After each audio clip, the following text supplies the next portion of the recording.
alors qu'il marchait vers la barre. De ses mains calleuses, il empoigna les manetons, le regard fixé sur l'horizon rougeoyant.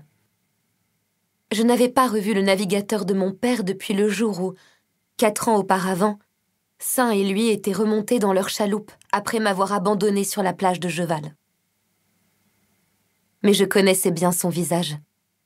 Je l'aurais reconnu n'importe où, car il était présent dans la plupart de mes souvenirs. Mes souvenirs de l'Alouette, de mes parents. Il était là, y compris dans les plus anciens fragments de mon passé. Depuis que j'avais remarqué sa présence, Clove n'avait pas daigné me jeter un regard. Je voyais toutefois à son menton levé, à son regard qu'il maintenait fixé au-dessus de ma tête, qu'il savait précisément qui j'étais. En dehors de mes parents, il était ma seule famille. La nuit où l'Alouette avait sombré dans le collet de la tourmente, il m'avait sauvé la vie.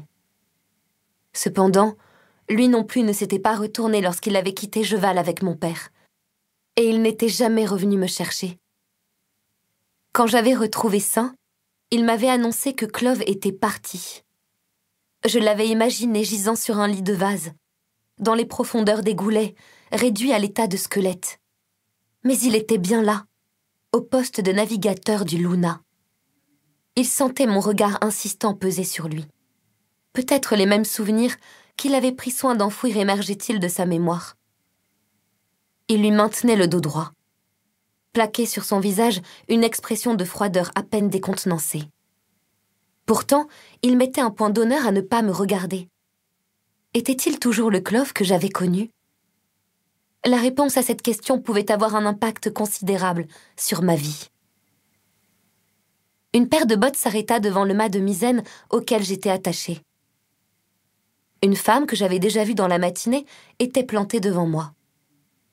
Ses cheveux courts, couleur paille, soulevés par le vent, lui barraient le front. Elle posa un seau d'eau près de moi, tira un couteau de sa ceinture et s'accroupit. Le soleil se refléta sur la lame lorsque la femme voulut me prendre les mains.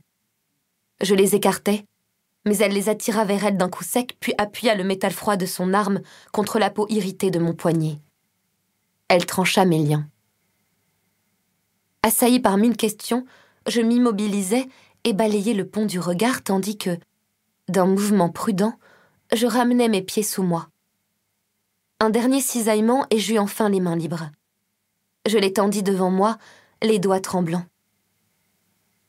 Dès que la femme détourna le regard, je pris une profonde inspiration et me ruai sur elle. Surprise, elle écarquilla les yeux avant d'atterrir lourdement sur le pont, sa tête cognant le plancher. Après l'avoir plaqué sur le cordage lové contre le bastingage à tribord, je voulus m'emparer de son couteau. Des bruits de pas précipités se firent entendre. « N'intervenez pas !» ordonna une voix grave derrière moi. « Laissez-la se défouler. » L'équipage ne fit plus un geste.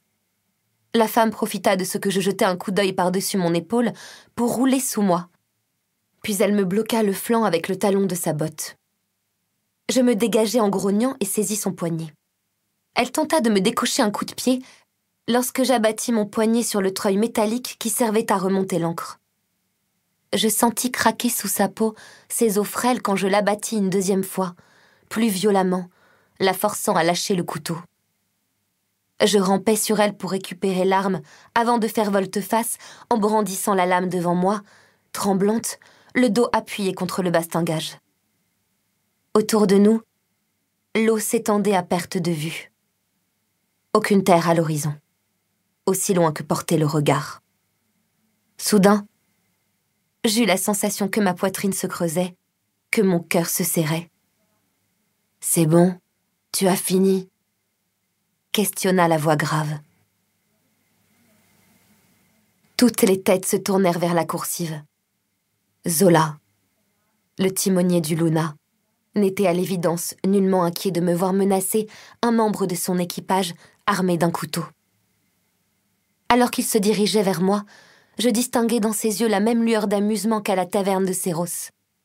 Un sourire en coin illuminait son visage. « Je t'ai dit de la laver, Kala », déclara-t-il en laissant